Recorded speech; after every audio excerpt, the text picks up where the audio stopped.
Hi guys, ఎలా ఉన్నారు? మరో ఇంట్రెస్టింగ్ వీడియోతో మళ్ళీ మీ ముందుకు వచ్చాను.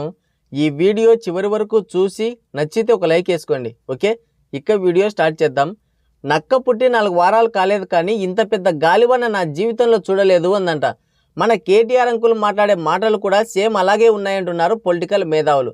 తెలంగాణలో ఒక పిట్టల ధోరణి, ఆంధ్రాలో ఒక అబద్ధాల కోరిని నమ్మి ఇటు ఆంధ్ర ప్రజలు అటు తెలంగాణ ప్రజలు ఆశాంతం సంకనాగిపోయారు.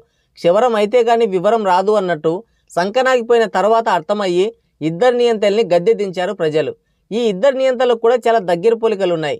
కేసీఆర్ పిట్టని కొడితే జగన్ పొయ్యిలో పెట్టాడు అంతే. పొద్దున లేస్తే చాలు రాత్రి పడుకునే వరకు, చివరికి కల్లో కూడా ఆంధ్ర వాళ్ళని తిట్టందే తెలంగాణలో తనకు బ్రతుకు లేదనుకునే కేసీఆర్, రీజనల్ ఫీలింగ్స్తోనే తనకు ఫ్యూచర్ ఉందనుకునే కేసీఆర్ ఆంధ్ర అభివృద్ధి చెందితే తెలంగాణలో ఎక్కడ తనకు ఇబ్బందులు వస్తాయో అని 2019 ఎలక్షన్స్ టైంలో జగన్ అన్నయ్యకి అపారమైన సాయం చేసి గద్దెనెక్కించాడు. ఆంజనేయ స్వామి దండకం వింటే దయ్యాలు పారిపోయినట్టు అభివృద్ధి అనే పదం వింటే చాలు జగన్ రెడ్డి కూడా పారిపోయేవాడు. చూస్తుండగానే రాష్ట్రం లక్షల కోట్ల అప్పుల్లో కూరుకుపోయింది. రాష్ట్రం అభివృద్ధిలో 20 ఏళ్లు వెనుకబడిపోయింది.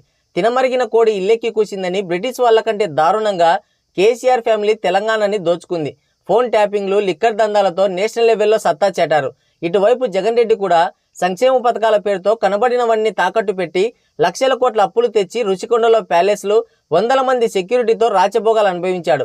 శాస్త్ర ప్రకారం చేస్తే కుక్క పిల్లలు పుట్టినట్లయింది ఆంధ్ర తెలంగాణ ప్రజల పరిస్థితి. ఇద్దరు నాయకులు కూడా తిండికి తిమ్మరాజు, పనికి పోతరాజు అన్నట్టు తయారయ్యారు. దోచుకోవడం, దాచుకోవడం మీద పెట్టిన శ్రద్ధ ప్రజల మీద కానీ అభివృద్ధి మీద కానీ పెట్టలేదు. ప్రశ్నించిన వారిని బెదిరించి అనగదొక్కి ప్రజల పక్షాన పోరాడడానికి ప్రతిపక్షం కూడా లేకుండా చేయాలని చూశారు. అయితే అందలమెక్కించిన ప్రజలకి అనగదొక్కడం తెలీదా? అందుకే సందు చూసి నెత్తిన మోదారు. మనోరోగానికి మందు లేదని అధికారం కోల్పోయిన తర్వాత ఇద్దరు నియంతలు కూడా చెరోదారి పట్టుకున్నారు. ఎందుకు ఓడిపోయామన్నది అర్థం కాక జైలు చుట్టూ ప్రదక్షిణలు చేస్తున్నాడు మన జగనన్నయ్య. అసెంబ్లీ ఎలక్షన్స్లో సగం గుండు, పార్లమెంట్ ఎన్నికల్లో గుండు సున్నా పెట్టిన తర్వాత ఇంటికే పరిమితమయ్యాడు జాతి పీత కేసీఆర్. అయితే కేసీఆర్కి బదులుగా ఆయన కొడుకు కేటీఆర్ కవర్ డ్రైవ్లు ఇస్తున్నాడు. పరువు నిలబెట్టుకుందామనే ప్రయత్నంలో ఆయన మాట్లాడే మాటలు ఉన్న కూసింత పరువును కూడా తీస్తున్నాయి. నక్క నదిలో కొట్టుకుపోతూ ప్రపంచమంతా మునిగిపోతుంది అందంట. సేమ్ కేటీఆర్ అంకుల్ కూడా అదే మాట చెప్తున్నాడు.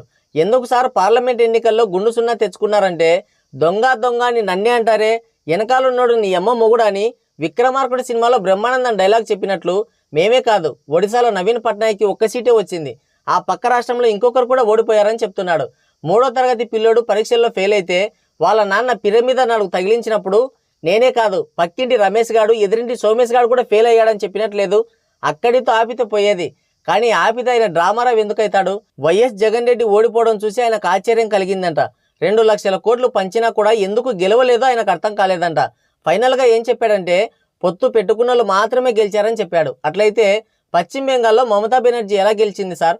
పొత్తే కావాలంటే మీరు ఒక పని చేయండి కేటీఆర్ అంకుల్, జగన్ అన్నయ్యని మీ పార్టీలో జాయిన్ చేసుకొని నెక్స్ట్ 2028లో తెలంగాణ ముఖ్యమంత్రి అభ్యర్థి బీఆర్ఎస్ నుంచి జగన్ రెడ్డిని ప్రకటించండి. మీ పార్టీ అధికారంలోకి వస్తుంది. అప్పుడు జగన్ అన్నయ్య తెలంగాణ ప్రజలకి పథకాలు బాగా అందిస్తాడు. ఎలా అంటే, ఒక నెల చార్మినార్ తాకట్టు పెట్టి అప్పు తెస్తాడు, ఇంకో నెల గోల్కొండ తాకట్టుతో అప్పు తెస్తాడు.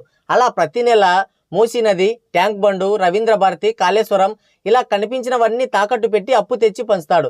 చివరికి తెలంగాణ ప్రజలకి అడుక్కోవడానికి కూడా ఛాన్స్ లేకుండా హైటెక్ సిటీని కూల్చేస్తాడు. ఎందుకంటే అది చంద్రబాబు తీసుకొచ్చాడని. తర్వాత 3 రాజధానుల పేరుతో ఉన్న రాజధానిని కూడా మంటల్లో కలుపుతాడు. సరేనా?